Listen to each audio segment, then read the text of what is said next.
yang sebelum penggunaan ESG mungkin model kerja itu lebih mahal karena lebih mahal untuk pengadaan, untuk mencari ya, dan itu berhubungan sama bahan baku. Nah, ketika bahan baku ini tidak dirawat atau tidak di recovery ataupun tidak didaur ulang ataupun tidak digunakan reuse gitu ya. Ini dalam jangka panjang bahan bakunya akan mahal dan akan mengganggu eh, kegiatan produksi, dan ini akan sehingga perusahaan tidak akan efisien dan ujungnya itu akan profitnya akan turun dan harga sahamnya juga akan turun seperti itu. Eh, Mungkin itu ya jawaban sementara. Terima kasih. Ya.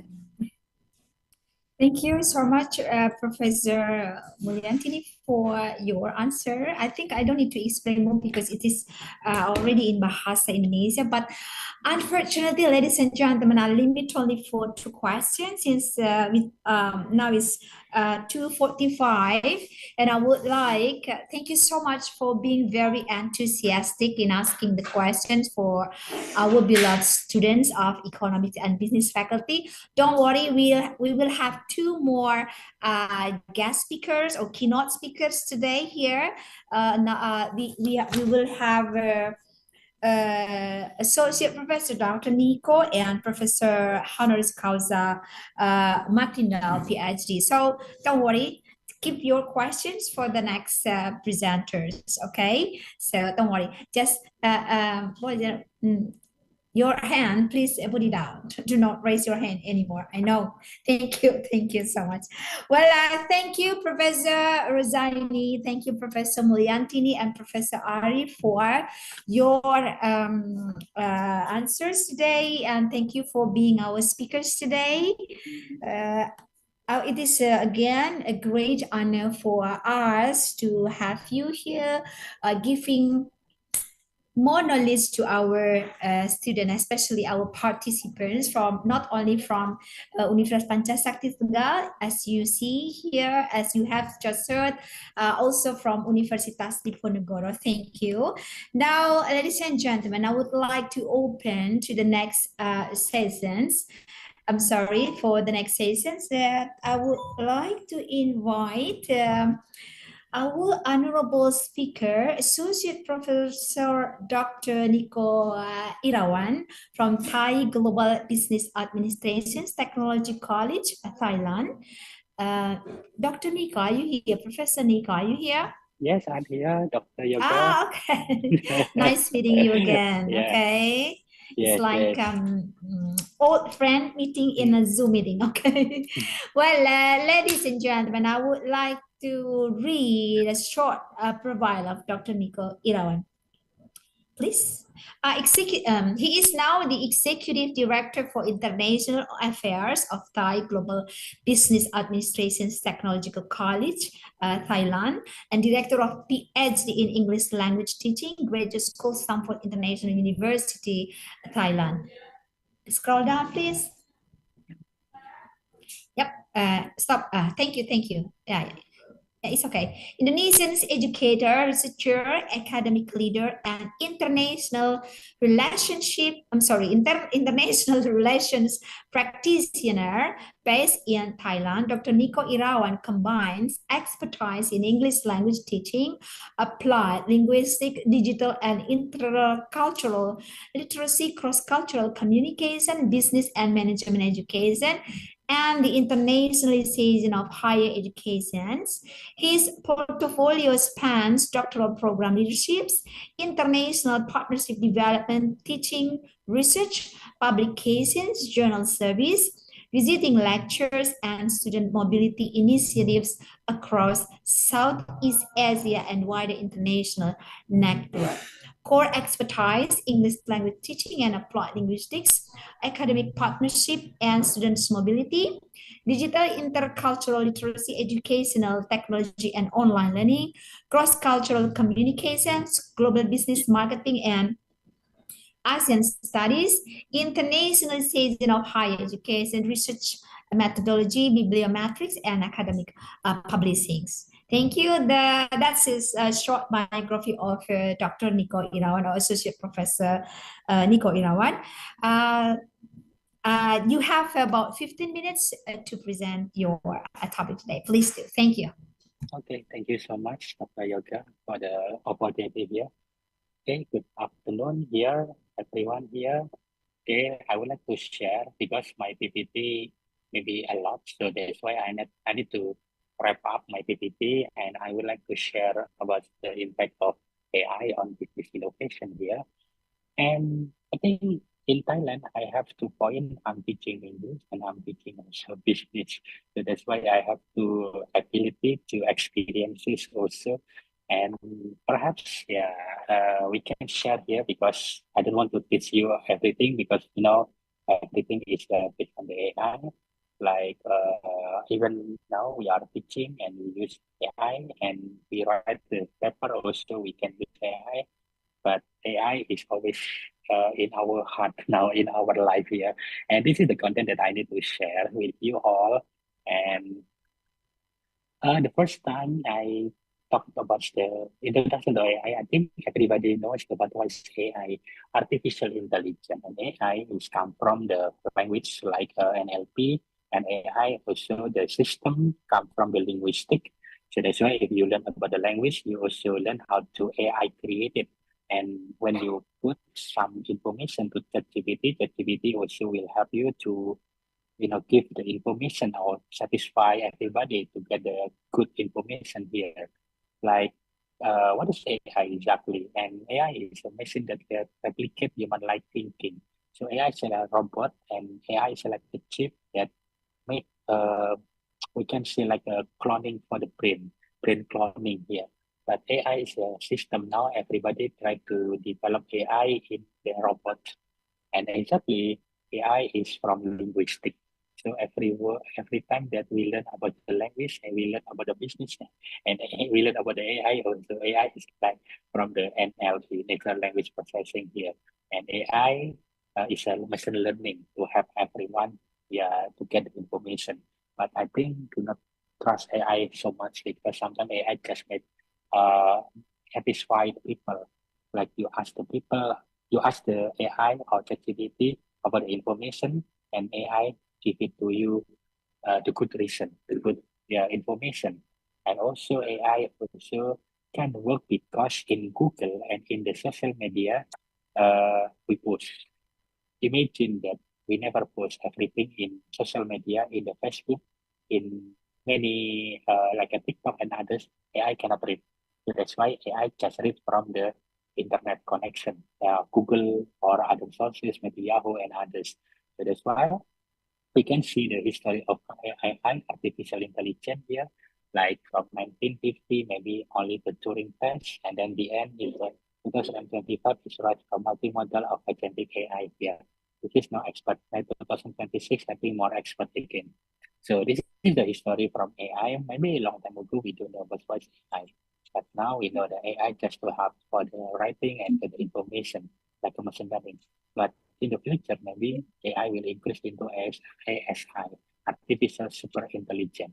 If artificial super intelligence developed by the people, I think AI is like a AI, this chip ASI put in the robot. I think robot can learn like a human being. So that's why I think it's dangerous.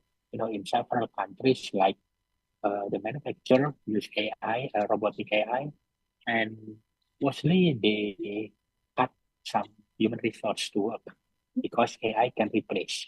For example, in China, my manufacturer use a robot AI, and then they replace human being because robot AI can work 24 hours and use the battery. No need to eat, no need to food, to drink, no need to take a rest. But human being need to have a rest. So that's why I think it's a current trend nowadays, maybe in the future. If some company maybe buy the robot AI, I think yeah, it's dangerous for human being how to work. And then of course we have limit job vacancy, of course. And the robot AI, how we can see the current in 2025 here, like a training, research, and of life treatment, decision making, diagnosis, early detection, and keeping well also use AI and robotics. Now, some countries will develop also AI. And uh, And then here we see the top AI, machine learning, NLP, automation, robotic, machine vision. This is also the starting point of AI, such as the NLP, yeah, classification, translation, data extractions, and become the robotic. That's why in the business, modern business, we see the enhancing customer experience because we can work well and also better decision making, automation of repetitive tasks, scalability and flexibility and competitive advantage here. So when we see the AI technology transformation here, we'll see the business implication, then human application, social application, predictive method, and industrial application and recognition method here. So what is the hot latest research? So of course, we will go to the AI in the future. So in some business area, in the business factor, to limit the budget, the funding, and they can use AI to make it easy, to make it fast for the production and others. Like we see the AI in business, maybe increase 300% for the benefits. And then about the 57% like a business expected have improved customer, and then the major retailers and workers will use automated assistant technology here. And of course, so many opportunity here, opportunity and application of AI in business, such as AI for customer experience and AI for targeted marketing and smarter supply chains and smarter operations, secure operations and AI enable quality control. Yeah, this is AI can support everything. And machine learning here, like predictive analytics, data processing, like can learn. Now I heard that in the Facebook, I think AI also can analyze the like think something, the data index, some forex exchange and something. So that's why in the trading, in the future, I think people don't need to think about to read the news like CNBC or CNN to predict that today is increase or today is loss or buy and sell or something. So we can use AI, everything is can smooth nowadays. So AI can predict for every work for the business, such as AI can see about how to make the business smooth and how to for the partnership. I think AI still run very well, and human being also still have a good image for the transactions of the human partnership here. And AI is the machine learning and unsupervised learning and supervised learning here and deep learning here using AI. And we see the NLP here and how to NLP works, such as the input tag and others, and also the robotic automation also to have the manufacturing efficiency and supply chain management. That is why and benefit of the robotic process automation such as accuracy, low technical barrier, compliance, non-invasive technology, consistency, reliability, productivity, and employee morale also using the robot AI.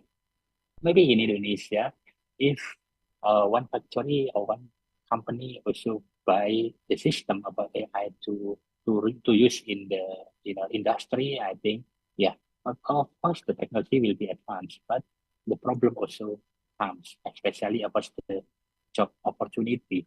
So because if human being can be replaced by AI, I think yeah, of course the impact of robotic and industrial automation will be easy, but also is hard for the human being. And this is the impact on business operations here, such as the importance of AI integration for business, modern business, like of course the efficiency improvement, like of course the speed, yeah, of we can get the speed and also the frequency feature for the businessman to run. And how can AI be used to improve business strategy, such as the assess current capability, development business strategy until they collaborate with expert. Of course, we need to have a training by the expert one because yeah, we know AI, but how to run the AI, I think we need to have a training for this. And innovation is product and service like a customer solution and new business model. I think we can use it. Like some young teenager, I think now working at home because we know we use AI to create something new, such as a design, such as the create the model, or maybe like I saw in the Facebook, I think Mahir Digital or something. Also, this is a part of the new phenomenon nowadays. That some people, some young teenager, I think, doing the entrepreneurship at home using computer and use AI to create. Like this, for example, AI and ML, machine learning in a business function here, and we can do the sales or marketing from our home or marketing and from any products here, because now the system in the internet are completely depend on us, how what kind of tool we can use it for the business. And of course, we have the challenge here. Challenge here is impact for future, of course. What kind of impact for future, such as the improvement, innovation, risk reorganization. Yeah. So, and based on the ethical consideration, and of course, AI has a privacy issue when we try to find the information about people. I think sometimes you cannot inform completely, because in AI also the privacy. You cannot inform all the people, maybe my friends around 20 years ago, I cannot find from AI. AI has the privacy also. So this is also is good opportunity that AI cannot open the clear information also. And also I ever try to put an chat GPT about a sensitive question, also AI cannot open, because AI think that this is the sensitive answer, so cannot use it. So that's why in the ethical and legal, I think still, yeah, appropriate. Ethical and legal here, such as the regulations and also the government confidentiality, accuracy, and also decision making here. And technical challenge like the data quality, integration with existing system here, and challenge of AI applications, of course, about the data privacy. Yeah, I don't know in the future, yeah, because nowadays I'm trying to chat the ChatGPT, use a ChatGPT to open the people privacy. I think they cannot open, but in the future, if AI really expert and then they can open the data, I think maybe, yeah, because we cannot predict now. But for the future, we can have the AI still massive.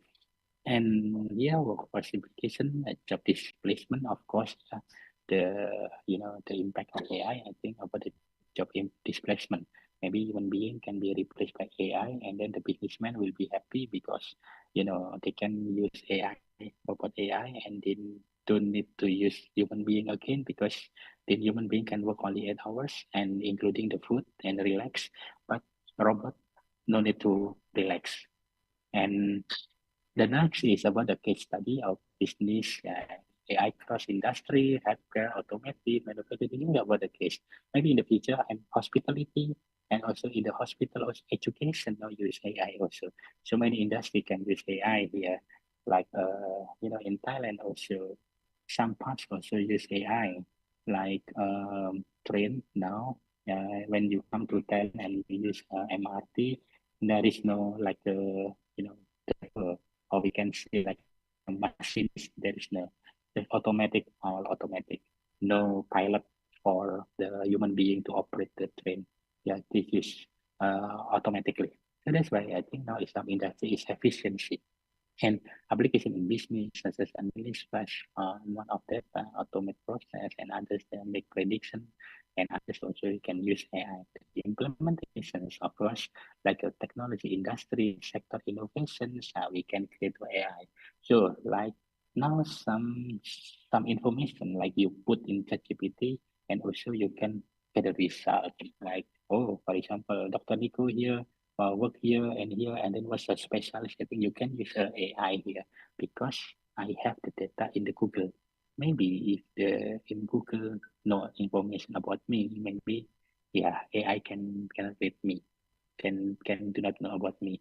So that's why now AI, the digital of AI is emerging technology, prediction for business innovation here, and also for the role of AI student. Now it's massive. AI is massive. In the future, of course, will be more massive, better than now. So that's why you need to be ready as a student. I think you need to welcome the reality after you graduate from the university. I think this is not a stop for learning, but also you need to start learning, because learning is lifelong learning. So that's why also you need to adopt the deep learning here. So educational opportunities such as the relevant courses, online learning resources, now using platform, everything is using the smart classroom here should be implemented in some schools, some university also, and a skill development for the teacher and for the graduation also should be related to the industry. So that's why I think I just suggest you for the student also join uh, this seminar. I think in the future, I think when you graduate, I think you are facing the reward. The reward should relate to your ability, your experiences, of course. Because when I'm teaching to the student and I talk about the experiential learning and deep learning, I think can relate to industry because everything is not easy nowadays. So that's why you improve your ability. Now we have AI. I think AI can create something new, and AI is just machine learning.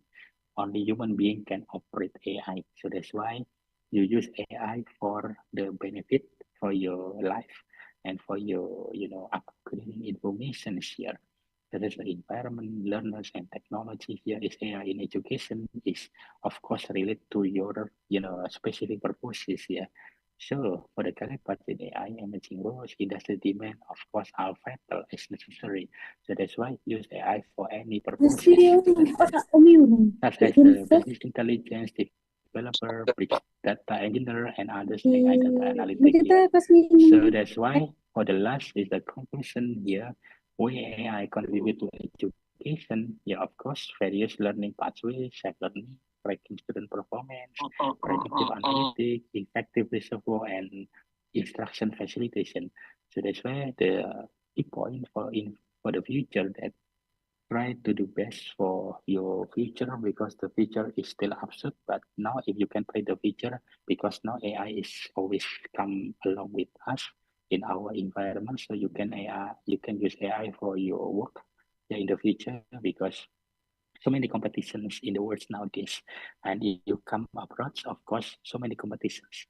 Yeah, so that's why, yeah, this is for the student also and for the others and for myself also, we need to compete each other because real life, real world is different nowadays, is different, will be different from tomorrow.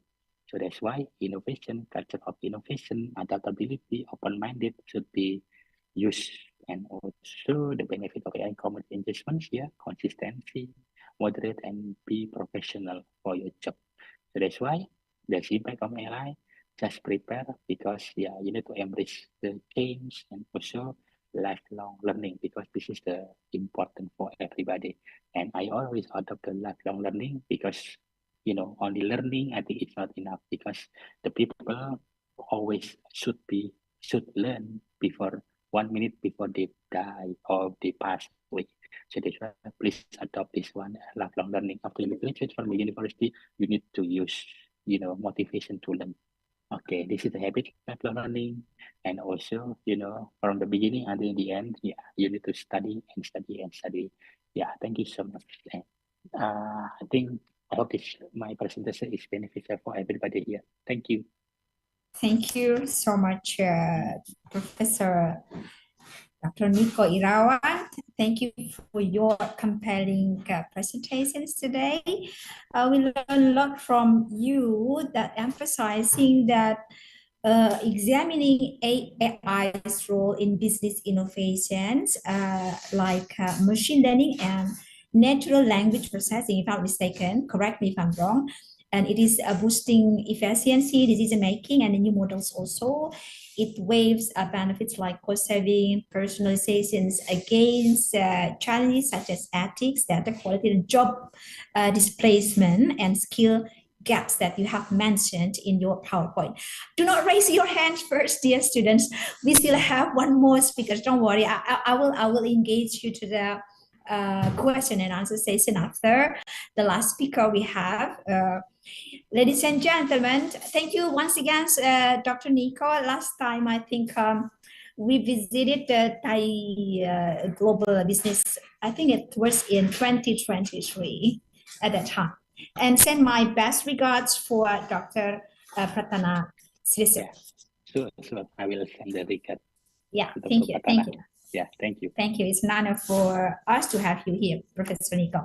Well, ladies and gentlemen, it is an honor for me to invite our last honorable speakers, Professor Honoris Causa, Dr.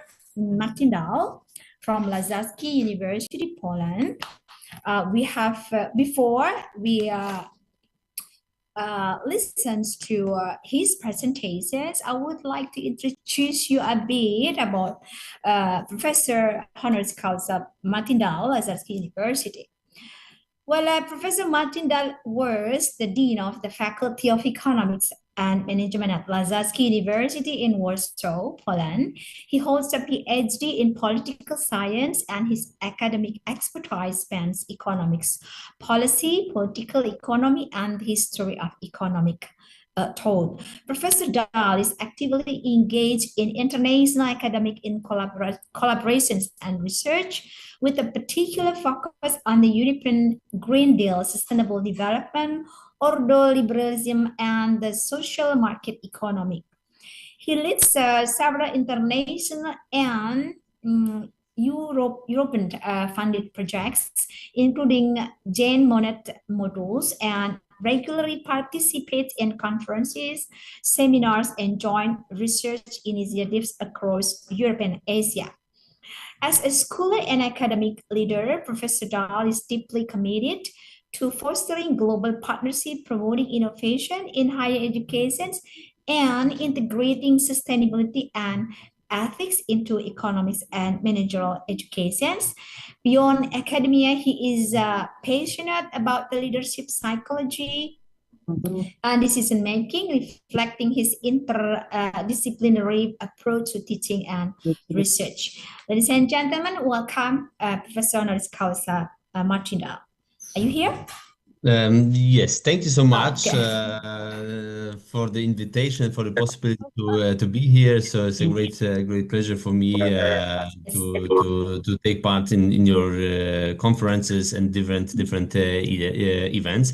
So maybe I will share my presentation right now, and Yes, then I will please. start to speak. So. Dear ladies and gentlemen, distinguished rector, dean, colleagues, and guests. Today I would like to discuss the twin green and digital transition. So that's why the presentation of the title of my presentation is the twin green and digital transition, innovation, decarbonization, and EU integration. So I will try to share a little bit to involve you in this topic, and then at the end I will make a switch and a comparison about Europe, and also included some ideas about how Europe and Indonesia can learn from each other. So. The topic, the twin green and digital transition. This term might sound quite technical, but the basic idea is quite simple. The green transition and digital transition should not be treated as two separate processes. They should support each other. The green transition means reducing greenhouse emissions using energy and natural resources, more efficiently developing renewable energy and moving towards a circular economy.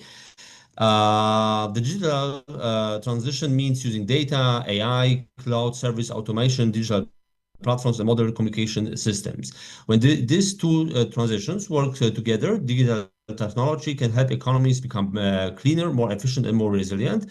However, the positive result is not automatic. Digitalization can use also a large amount of electricity, create electronic waste, increase the consumption of natural resources, and place smaller companies under pressure.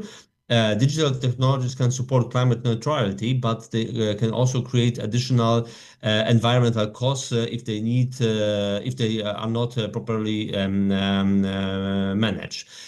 So the central question is therefore not whether we should become green or digital, digital, we is how can we manage transformation responsibility? So because on the one hand, this digital transformation it helps us in many ways, but on the other hand, we cannot be blind on this effect, yes, which causes especially growing electricity need, yes, for managing all this technical data.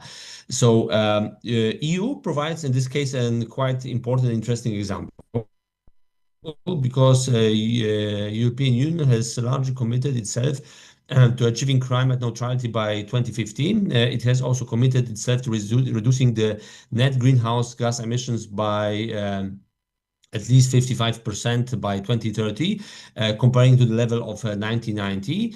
At the same time, EU Digital Decade program sets a target concerning digital skills, infrastructure, and transformation of business and digital public services. By 2030, the EU wants at least 90% of adults to have basic digital skills. It also wants 75% of European companies to use technologies such as cloud computing, AI, or advanced data analysis. So these objectives a broader economic strategy. Europe does not want only to reduce emissions, it wants also to moderate its industry, strengthen competitiveness, improve energy security, and reduce technological dependence on other partners of the world. There are some targets. I would say a few practical examples of how the green and digital transformation can support each other. So first, digital system can improve the energy sector. Renewable energy from wind and solar power depends on weather conditions. The amount of electricity produced can change during the day. Smart electricity grids, sensors, data analysis, and energy storage systems can help balance electricity supply and demand. They can also help households and companies use electricity when it's cheaper and more available. Second, digital technology can make industry more efficient. A factory can use sensors to monitor its mechanism, predict technical failures, and reduce production interruptions and lower the use of energy and raw materials. AI can also help companies optimize transport routes, for example, and production processes. As a result, companies may reduce both the operating costs and the environmental impact. The third, digital tools can support the circular economy. Products can carry digital information about the materials used to produce them, the country of origin, possibilities for repair, and methods of recycling. Better information can make supply chains more transparent. It can also help consumers, businesses, and public authorities make more responsible decisions. Fourth, digital public service can improve environmental policy. Governments can use better data to measure pollution, control public spending, plan public transport, or evaluate whether climate programs produce real results. Good public policy requires good information. We need, in this case, avoid excessive technology optimism. A new digital system is not automatically a sustainable system. In 2025, global electricity demand from data centers increased by approximately 70%. Electricity use in data centers focused on the AI increase even faster. The International Energy Agency projects that global electricity consumption by data centers could be more than doubled by 2030. So it is quite an opposite to this EU goal to decrease the level of producing carbon dioxide.